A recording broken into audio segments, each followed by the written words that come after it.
Hi, hello, வணக்கம். நான் உங்க Chef Deena. Welcome back to Chef Deena's Kitchen. நம்ம சேனலுக்கு சூப்பரான வெஜ் பிரிஞ்சி எப்படி பண்றது பார்க்க போறோம். இந்தியா ஃபுல்லா பண்றது வந்து வெஜிடபிள் பிரியாணி சொல்லுவாங்க. பர்టిక్యులரா நம்ம சவுத் சைடு, நம்ம தமிழ்நாடு சைடு, கேரளா, ஆந்திரா அந்த சைடுல பார்த்தா வெஜ் பிரிஞ்சி. அது மட்டும் இல்ல, அந்த காலத்துல மேரேஜ் டைம்ல வந்து இந்த வெஜ் பிரிஞ்சி தான் பண்ணுவாங்க. இந்த பிரிஞ்சி பண்ணும்போது கொஞ்சம் லைட்டா அந்த சோம்பு, பட்டை, லவங்க, ஏலக்காய் தாளிப்பா போட்டு பண்ணும்போது உங்களுக்கு அந்த ஃப்ளேவர் சவுத் இந்தியன் ஸ்டைல்ல அந்த மிளகாய் தூள், தனியா தூள்லாம் போட்டு பண்றதா பிரிஞ்சி. இதே வந்து நம்ம இந்த பிரியாணி பார்க்கும்போது ஒரு ஊருக்கு ஒரு மாதிரி பண்ணுவாங்க. எக்ஸாம்பிளுக்கு வந்து இதில் சோம்பு போடாமல் வெறும் வந்து பட்டை லவங்க ஏலக்காய் போட்டு பண்ணுறது. ஸோ இன்றைக்கி ஒரு சூப்பரான ஸ்டைலில் இந்த வெஜ் பிரிஞ்சி எப்படி பண்ணுறது பார்ப்போம். அதுக்கு முன்னாடி இந்த டிஷ்ஷுக்கு தேவையான பொருட்கள் பார்த்தலாமா?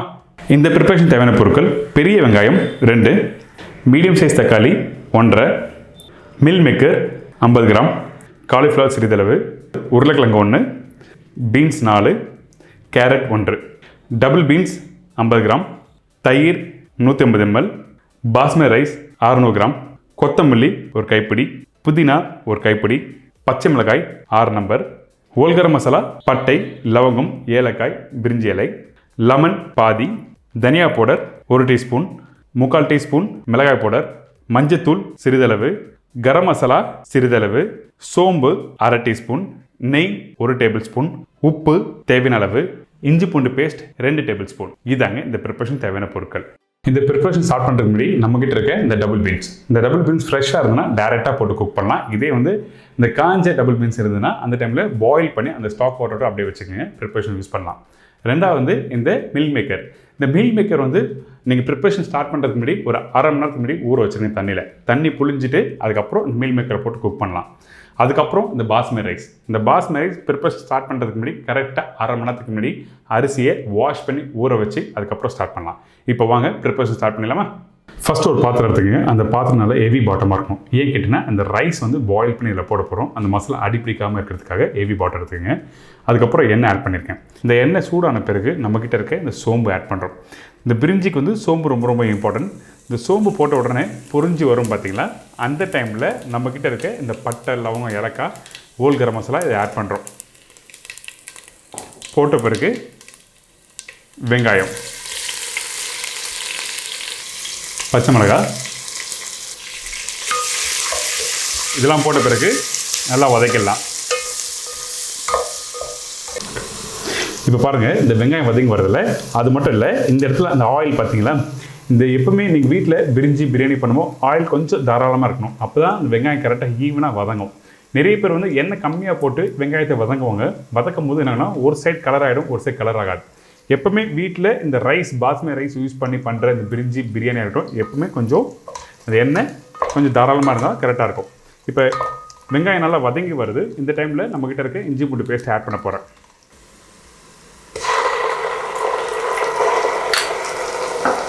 காரத்துக்கு ஃபஸ்ட்டே வந்து அந்த வெங்காயம் வதங்குற டைமில் நீங்கள் பச்சை மிளகாய் போட்டால் உங்களுக்கு காரம் வரும். மிளகாய் தூள், தனியா தூள் வந்து கொஞ்சம் லைட்டாக தான் போடணும். ஆனால் அதிகமாக போட்டு இந்த ப்ரிப்பரேஷன் மசாலா கான்செப்டில் போகக்கூடாது. அதனால காரத்துக்கு ஃபஸ்ட்டே பச்சை மிளகாய் ஆட் பண்ணியாச்சு. இஞ்சி பூண்டு 2 நிமிஷம் வதக்கிட்டு அதுக்கப்புறம் தக்காளி பெருசு பெருசாக கட் பண்ணி வச்சுருக்கேன். தக்காளி இதில் ஆட் பண்ணுறோம். தக்காளி வதங்க வேண்டியதெல்லாம் இல்லை. நம்ம டைரெக்டாக வந்து இந்த மசாலா போட்ட பிறகு நம்ம என்ன பண்ணுறோன்னா மஞ்சத்தூள், இந்த மசாலா போட்ட பிறகு டைரெக்டாக வந்து அந்த கொத்தமல்லி, புதினா போட்டு குக் பண்ணலாம்.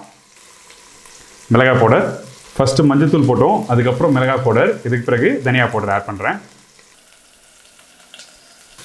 கொத்தமல்லி, புதினா ரெண்டுமே ஒன்றா போட்டிருக்கேன். இந்த கொத்தமல்லி, புதினா நல்லா ஃப்ரெஷ்ஷாக இருந்ததுன்னா சூப்பரான ஃப்ளேவர் வரும். அதனால தான் இந்த மசாலா போடும்போதே வந்து இந்த கொத்தமல்லி, புதினா போட்டு மிக்ஸ் பண்ணிடுறோம். இந்த டைமில் கொஞ்சமாக தண்ணி ஆட் பண்ணுறேன். எதுக்குன்னா அந்த இஞ்சி பூண்டு பேஸ்ட் வந்து கீழே அடிப்பிடிக்காமல் இருக்கிறதுக்காக கொஞ்சமாக தண்ணி ஆட் பண்ணுறோம். அதே டைமில் அந்த மசாலா நல்லா வெந்து வரும். இதுக்கு பிறகு நம்மக்கிட்ட இருக்க இந்த டபுள் பீன்ஸ் ஆட் பண்ணுறோம். பாருங்கள், இந்த டபுள் பீன்ஸ் வந்து பாயில் பண்ணி எடுத்து வச்சுருக்கேன். இந்த வாட்டர் வந்து ஸ்டாக் வாட்டர், அதாவது இந்த வேக வச்சு யூஸ் பண்ண தண்ணியை தான் இதில் ஆட் பண்ணுறோம். ஃப்ரெஷ்ஷாக வாட்டர் தான் ஆட் பண்ண வேண்டாம். அதுக்குன்னு ரொம்ப அதிகமாக தண்ணி ஆட் பண்ணக்கூடாது. சும்மா லைட்டாக ஒரு அரை கிளாஸ் இல்லை 3/4 கிளாஸ் அளவுக்கு தண்ணி இருந்தால் மட்டும் போதும். இதோட கட் பண்ணி வச்சுருக்கேன் மிக்ஸ் வெஜிடபிள், உருளைக்கிழங்கு, காலிஃப்ளவர், கேரட், பீன்ஸ் எல்லாத்தையும் வந்து ஒன்றா ஆட் பண்ணுறோம். சால்ட்டு தேவையானதுக்கு ஆட் பண்ணிக்கலாம். சால்ட்டை வந்து நீங்கள் இந்த டைமில் வந்து பாதி சால்ட் ஆட் பண்ணுங்கள். அதிகமாக உப்பு வேண்டாம், கரெக்டான அளவும் வேண்டாம். ஏங்கன்னா இந்த ரைஸ் வெடித்து போட போகிறோம். ரைஸ்லேயும் சால்ட் இருக்கும், இதுலேயும் சால்ட் இருக்கும். ஸோ அதனால் இப்போது இந்த மசாலா வேகிறதுக்கு கொஞ்சமாக ஒரு 30% அளவுக்கு சால்ட் ஆட் பண்ணுறோம். ஓகே, இப்போ இந்த வெஜிடபிள்ஸ் எல்லாம் கொஞ்சம் நல்லா பாயில் ஆகட்டும். அந்த டைமில் நம்ம என்ன பண்ணுறோன்னா, இப்போ நம்மக்கிட்ட இருக்க இந்த தயிர் ஆட் பண்ணுறேன். தயிர் கொஞ்சம் புளிப்பான தயிர் தான் நல்லாயிருக்கும். அதே டைமில் தக்காளி அதிகமாக ஆட் பண்ணக்கூடாது, அது ரொம்ப இம்பார்ட்டன்ட். ஏன் கேட்டிங்கன்னா, நீங்கள் தயிரும் நல்ல புளிப்பு, தக்காளியும் அதிகமாக ஆட் பண்ணிங்கன்னா அது மசாலா மாதிரி ஆகிடும். அதே டைமில் ப்ரிப்பரேஷன் அந்த காரம் எடுத்து கொடுக்காது. ஸோ ஆல்வேஸ் நீங்கள் வீட்டில் பண்ணும்போது அந்த புளிப்புக்கு ஏற்ற மாதிரி வந்து தக்காளி ஆட் பண்ணிக்கணும். சில பேர் வந்து தக்காளி அதிகமாக ஆட் பண்ணுவாங்க, தயிர் கம்மியாக ஆட் பண்ணுவாங்க.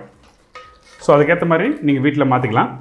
இப்போ இதில் லெமன் ஆட் பண்ண போகிறேன். அந்த லெமன் வந்து இப்போ இல்லை, அந்த ரைஸ் போகிறதுக்கு முன்னாடி லெமன் ஆட் பண்ணுவோம். அப்போ தான் உங்களுக்கு அந்த ஷார்ப்பாக அந்த லெமனோட அந்த டேஸ்ட் கொடுக்கும். இப்போ நல்லா வேகட்டும். சின்ன ஒரு மூடி போட்டு க்ளோஸ் பண்ணிடுறேன்.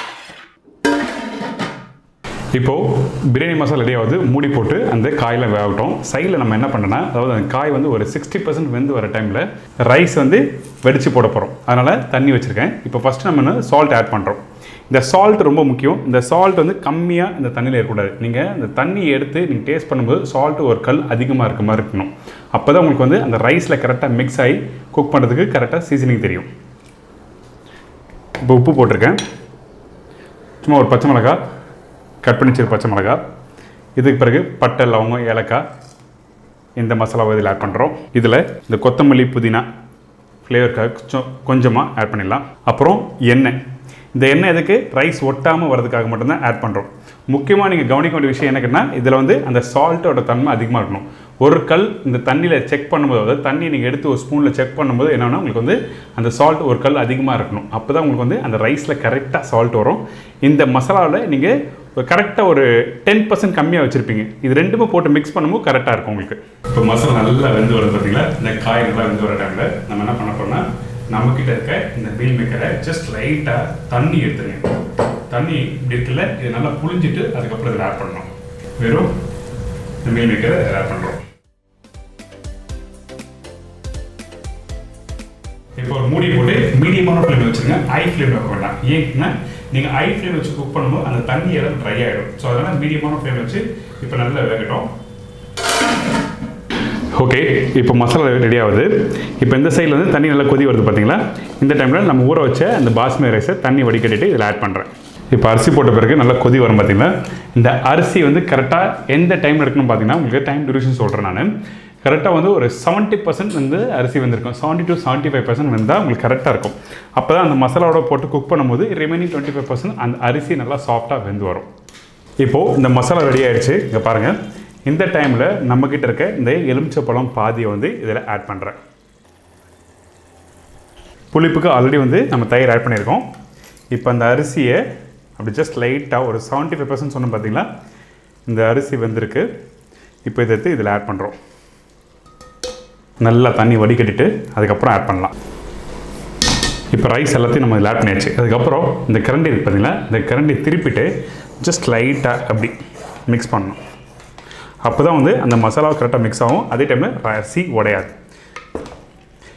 இப்படி போட்டு பண்ணினா கண்டிப்பாக அரிசி உடையும். அதனால தான் உங்களுக்கு தெளிவாக உங்களுக்கு சொல்கிறேன். இப்போ ரைஸ் நம்ம எல்லாத்தையும் ஆட் பண்ணியிருக்கோம். அதுக்கப்புறம் கரண்டி நல்லா மிக்ஸ் பண்ணி முடிச்ச பிறகு நம்மக்கிட்ட இருக்க இந்த கொத்தமல்லி, புதினாவை ஆட் பண்ணுறோம்.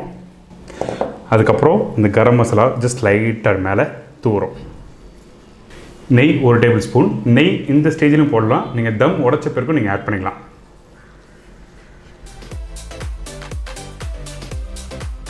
இப்போ ஸ்லோ ஃப்ளேமில் கரெக்டாக வந்து நம்ம 15 to 20 நிமிஷம் தம் போட்டிருக்கோம். அதுக்கப்புறம் நம்ம ரைஸ் வெடிச்சோம் பார்த்தீங்களா? அந்த தண்ணி தூக்கி நீங்கள் மேலே வச்சுருங்க. எதுக்காகன்னா இந்த தண்ணி நல்லா சூடாக இருக்குது. அதே டைமில் மேல் பகுதியில் நல்லா ஸ்டீம் ஆகும். ஸோ அதனால் வந்து இந்த சூடாக இருக்க தண்ணி வந்து ஸ்டீம் கீழே இறங்கும்போது கரெக்டாக வெந்து வரும். கீழ் பகுதியும் கரெக்டாக வரும். ஸோ இப்போ கரெக்டாக 20 நிமிஷம் ஆகட்டும். அதுக்கப்புறம் வந்து ஓப்பன் பண்ணி பார்க்கலாம். ஓகே, இப்போ நம்மளோட பிரியாணி ரெடியாக இருக்குன்னு நினைக்கிறேன். ஓப்பன் பண்ணி பார்க்கலாமா? ஆஹா, சூப்பரான ஃப்ளேவர். உடைக்கிறதுக்கு முன்னாடி திருப்பி கொஞ்சம் லைட்டாக நெய் ஆட் பண்ணுறேன்.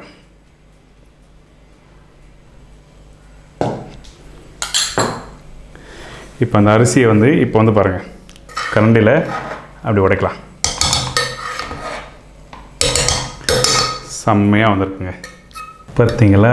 ரைஸு நல்லா உதிரி உதிரியாக சூப்பராக எடுத்துருக்கேன். இன்றைக்கி ஒரு அருமையான ஸ்டைலில் இந்த பிரிஞ்சி ரெடி ஆகிடுச்சு. கண்டிப்பாக வீட்டில் ட்ரை பண்ணி பாருங்கள்.